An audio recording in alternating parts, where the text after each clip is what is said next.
Liquid na kumikislap sa dilim. Sa anong sangkap manggagaling?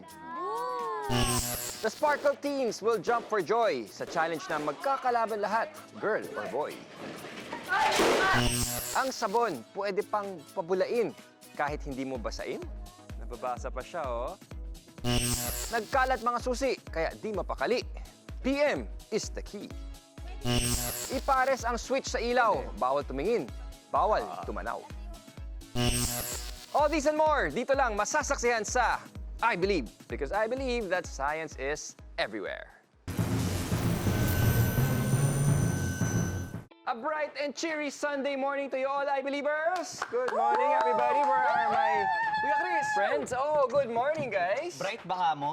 Ito, super duper bright. Aba, yan ang gusto ko sa inyo. Masaya! Talaga namang masaya. Pinapantayan lang namin yung experiments natin na always fun and enlightening. Oo, bright and enlightening. Oh, puro Yeah. related sa liwanag. Yeah. Kaya itong first experiment natin ngayon, related sa light. Ito ang ating tanong para sa inyo. Meron tayong tonic water dito. Dito sa mga jar na ito, tonic water yan. Meron din tayong powder na panlaba, petroleum jelly, at highlighter. Okay, ang tanong, alin sa mga yan ang dapat ihalo sa tonic water para maging glow in the dark? Ready? Bago niyo sagutin yan, kailangan niyo hanapin yung whistle. Get set! Go! Wow, si Ate Shaira competitive. Talagang binax out niya si Jamir. Ay! No! Dinaan sa experience.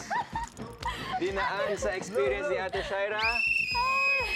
At dahil nagulangan niya si Jamir, nakuha niya ang whistle at siya ang unang sasagot. Okay, sa Ate Shaira. Okay, Go ahead, prove it to believe it. What's your answer? ito po. Kagamit, pinili ni Ate Shaira ang glow-in-the-dark sticks. Dan, dan, dan, dan, dan. Confident ah. Tadam. Ayun! No? Ganda. Oh, yan pala. Wow. Amazing! Amazing, Ate Shaira. Pero, sa katunayan, meron pa. I'll give you guys a Sige. chance. Sige. Yan, Okay, Yan, Jamir, yung sabon na panlaba. Kay Uy. Sonia, yung Uy. petroleum jelly. Uy! Padim ng ilaw. Wow! Ano siya? Nag-glow siya, di ba? Ano? Mas nag-glow. Oo nga! Mas nag-glow siya. Nagkaroon siya ng color. Meron din yung sa'yo. Meron din yung yung Meron din detergent. natin sa kanya. Gaya ng nasabi, trick question itong Prove It to Believe It Challenge. Kasi alinman sa tatlong substances ang ihalo sa tonic water, mag-glow in the dark ito. Ang tonic water ay carbonated soft drink na hinaluan ng quinine. Iniinom ito noon para panlaban sa sakit na malaria na dala ng mga lamok. Kumikinang ang tonic water kapag in-expose sa ultraviolet light. Yung quinine nito ang dahilan ng blue color glow kasi ito ay fluorescent compound.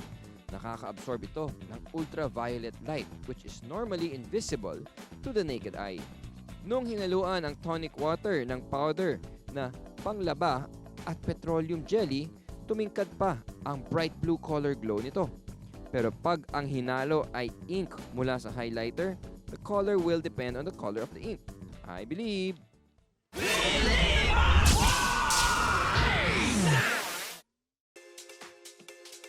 Grabe mga believers! I'm jumping for joy kasi nandito na naman tayo sa Dessert Museum. Sa U-Jump, I-Jump, Jellyford. And this time, magkakalaban ang ating apat na Sparkle Teens sa Believable Challenge natin.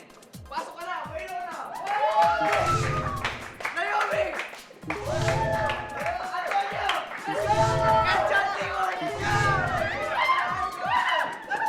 Good jumper ba kayo? Yun ang kailangan sa challenge. Kaya, eto na ang mechanics. Nakatayo kayong lahat sa inflatable platform. Sa itaas nyo, nakasabit ang mga lobo na may iba't ibang kulay. May itatanong si Jamir tungkol sa color wheel at color combinations. Pag naisip mo na ang sagot, talunin ang lobo na kakulay nito. Saka upuan ito sa inflatable platform. Ang una makakapagpaputok ng lobo na kakulay ng tamang sagot gets 1 point. Ano pang hinihintay natin? Let's play the Believable Challenge! Talunan, talunan, challenge! Go! Sparkle Teens, are you ready?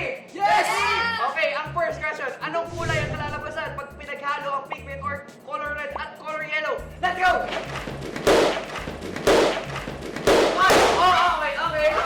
Siyempre si Anton, kasi kita niyo na siya, ang tangkad niya, so parang ang bilis niya makuha kahit di siya tumalon. Eh ako, I'm a short person, so kailangan ko talaga mag-effort kunin yung balloon. So I feel like si Anton yung gonna look out for you. Nakakuha na ng 1 point si Tonyo. Your answer is... Orange. Okay. Ang question number 2 natin ay, anong kulay ang resulta pag pinaghalo ang color red at color blue? Let's go! Ay! Ay! Okay. Tayo. Yung lobo ayaw makisama sa akin kapag puputukin. Ano sa kita? Malaya. Hula-hula lang eh. Ang sagot. Purple. Okay, purple or smile. Yeah, okay. 2 points para kay Tonyo. Grabe naman yan. Okay, tayo. Anong kulay ang outcome kapag pinaghalo ang color yellow at color blue? Let's go! Kaming lahat parang di namin alam yung sagot kasi na mental block kami. So ayun, pinili ko na lang yung green. Dali po to. Okay. Ano ko lang? Green? Green. Okay. 2, 1, yes! Okay. Ang question number 4 natin, listen. Magre-resulta sa anong kulay kapag pinaghalo ang color red at color white. Let's go! Okay. Sino na? I always bend my knees. Kasi kapag naka-straight ka, mga off-balance ka. Pero pag naka-bend ka, like in dancing, if you bend, may mas control ka. So yun yung ginawa ko. Sobrang binibigatan ko na para pumutok, pero ayaw pa rin. Anong? Pink. Okay.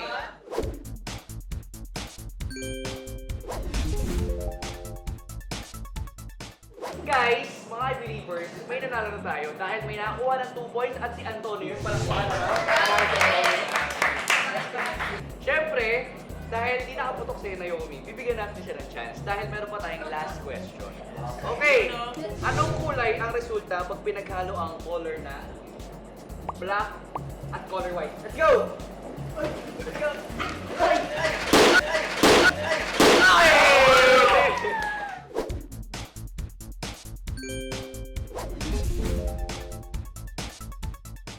If I believe, do you believe? Yes! I believe! Ang lupit ng game natin kasi sabay-sabay ang pag-isip ng sagot, pagtalon at pagkuha ng lobo nang hindi natutumba. Ang sense of balance ay nakadepende sa ating utak na tumatanggap ng signals gawa ng fluid sa ating inner ears. Mas madaling paputukin ang lobo kung matigas ang sahig. Pero in our case, soft and flexible ito, kaya mas challenging. Sa loob ng lobo, may hangin na sumusunod sa Boyle's Law. Ayon dito, pag constant ang temperature, P or the pressure of a gas changes inversely at kabaliktaran sa V or volume nito. Ibig sabihin, nung inupuan ang lobo, nag-decrease ang volume ng hangin, kaya tumaas naman ang pressure nito. At nung hindi na makayanan ng lobo ang dagdag na pressure, boom! I believe. Ang sabon, pwede pang pabulain kahit hindi mo basain. Oo nga, no. Pero Nabasa mainit pa siya, naman. oh. Nagkalat mga susi, kaya di mapakali. PM is the key. Ipares ang switch sa ilaw. Bawal tumingin, bawal tumanaw. Exercise tayo tuwing umaga. Ha? Mag-exercise ng utak. Dito sa Brain Bender. Oh guys, ready na kayo? Ready na. Okay, kita nyo itong miniature room. Ha? Anong napapansin nyo? Napansin. Ang cute ng kwarto. Ay, kung usapang Diba? cute, parang ako yan. Ay, Oo doon ka ba? na, Tigil doon ka, ka. doon ka. Pero Kuya Chris, napansin ko, may 3 switch dito sa labas ng pinto. Tama ka dyan, Zonya. Kaya may 3 switch dyan. Kasi sa loob ng kwarto, meron ding 3 bumbilya. Okay? At hindi siya LED, hindi siya compact na fluorescent, kundi incandescent bulb siya. Incandescent Oo. bulb. Alam niyo yun? Oo, old school na yun eh. Parang yan yung nasa bahay ng lola ko noon. Yan yung klase ng bulb na kapag nakabukas ay umiinit, di ba? Pag matagal naka-on. Tama ka dyan. yes. Oo. Kaya yan, ang brain bender question natin, okay? Paano nyo malalaman kung aling switch ang konektado sa aling bumbilya na nasa loob. So ito sa rules natin, pwede niyong galawin yung switch habang nasa labas pa kayo at naka-close yung pinto o yung door. Pero once nabuksan niyo na yung door at nakita niyo na ang loob, hindi niyo na pwedeng galawin ang switch. Who wants to go first? Go ahead, yes. Okay, sino susunod? Jamir! Sige, Jamir. Okay. Pwede itry yung mga switch? Pwede. Okay, sige. Basta hindi pa binubuksan. Okay, ito yung inopen ko. Okay. Pwede ko ma-feel? Yan na. Cute daw. Okay. cute daw. Ano ba? Sige. Sige. Ano ang iyong conclusion? Yung ito switch ko, di ba? B. So, okay. So, paano ito? Alin to? Alin yung kanya? Alin yung kanya? Challenging to ah. Oh, Brain diba? bender nga to. Paano yun? Hindi ko na alam. Hindi mo Ikaw na alam. Okay. Okay.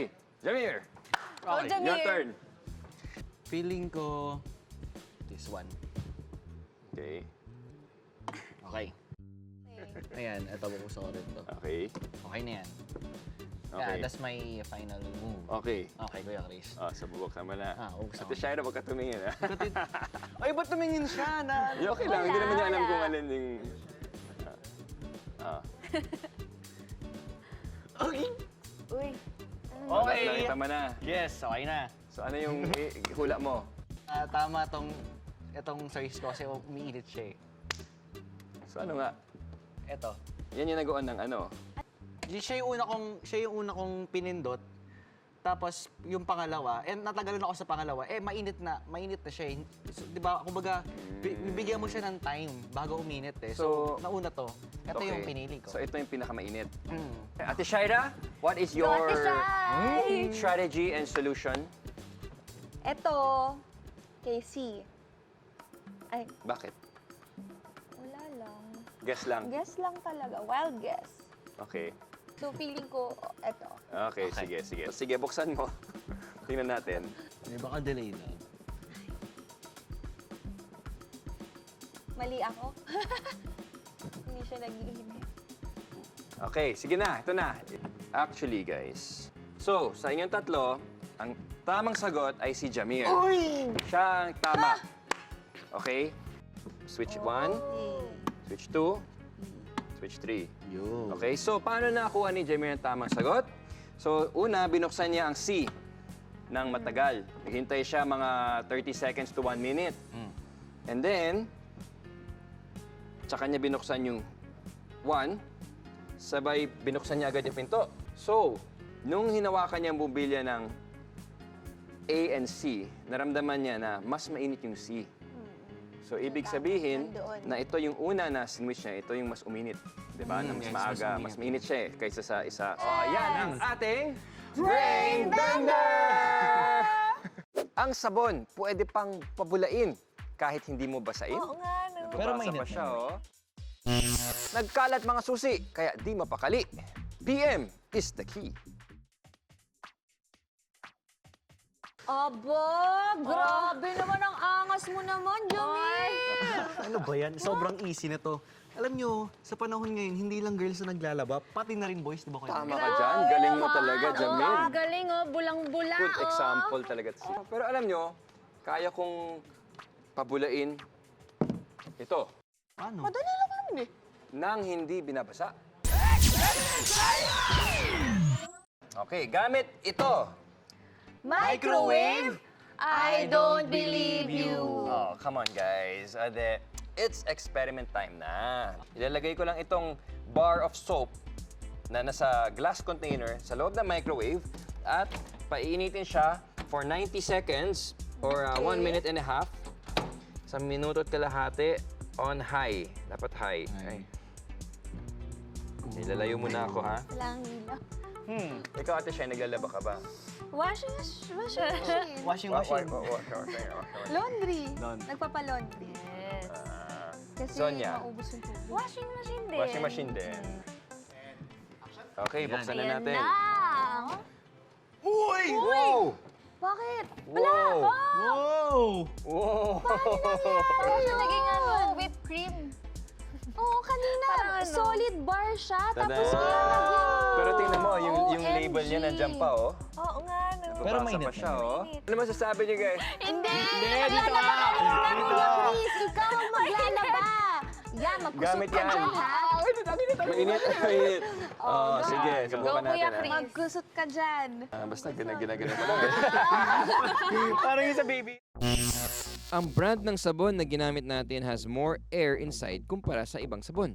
Kaya nung ininit ito, nag-expand yung sabon, pati na yung hangin sa loob nito to create a fluffy foam. Nakakabilib yung nangyari pero hindi ito chemical change na nagre-resulta sa bagong substance. Halimbawa, papel na nasunog at naging abo. Irreversible ito. Yung abo, hindi pwedeng maging papel ulit. Instead, ang nangyari ay physical change o pagbabago sa texture, hugis, temperature, and change in the state of matter, gaya ng yelo na natunaw at naging tubig. Pero yung mismong material nito ay hindi nagbago. It is still structurally the same. I believe. Nagkalat mga susi, kaya di mapakali. PM is the key. Ay nako, I believers, nangyayari din ba sa inyo yung ganito? Na nagkakahalo-halo yung mga susi at saka yung mga padlocks ninyo? Ay nako, life hack lang ang katapat niya. At ang tawag dito ay PM is the key. Pero wait lang hindi to live selling, okay? Hindi rin siya PM na private message. In our case, ang tawag dito ay PM stands for pinturahan mo na ng nail polish. O, di ba? Kung gaano karami. Well, depende yon sa kung gaano rin kadami yung mga susi at padlocks ninyo. Well, eto, sa akin 5. Meron ako ditong 5. At ang una nyo lang gagawin ay ipagmamatch-match nyo lang yung tamang susi dun sa padlock na yon. So, eto, meron ako isa dito. Tapos yun. Una lang gagawin natin, eto. Kuha ko ng isang kulay ng polish. Tapos, pipinturahan nyo lang siya sa kung saan nyo lang gusto. Pwede rin kayo maglagay ng design. Kunyari ito, mag-heart shape tayo dito. Tapos, using the same color ng polish, pipinturahan nyo rin ito ngayong susi ninyo. Kasi madalas na nangyayari sa atin, di ba natatagalan tayong magbukas ng pinto. Ayan. Tapos na tayo sa isa. Okay, next naman natin, ito. Try natin dito. Ito. Try natin dito, green. Kunyari, pwede ring circle. O di ba less hassle na kapag magbubukas kayo ng pinto or magpapadlock kayo. At ayun na, ganyan lang yung gagawin ninyo. And, tanan, patuyin nyo lang to. Tapos na, di ba? E di, organize na yung mga susi at padlock ninyo. Oh, I believe! Guys, you said it, ate. PM is the key. Yes! Oh, cute, di ba? Cute. Ay, Yes, Nilagyan correct. ko pa ng art. Ang cute naman yan. So once again, thank you guys. Thank you, Ate Zonia, Jamir, Ate Shaira, Thank you, our Ate life Chris. hack queen. Thank you so much for sharing with us your knowledge of science at inyong participation ngayon sa mga experiments natin. Sana nag-enjoy kayo. Super! Promise? Sobra! And next week again. Oh, Mag-enjoy pa tayo. Marami pa tayong hinanda para sa mga I-Believers natin. I-Believers, we will see you again next week dito lang sa pinakamasayang Sunday morning tambayan. Ito ang I Believe! Thank you guys! Happy Sunday!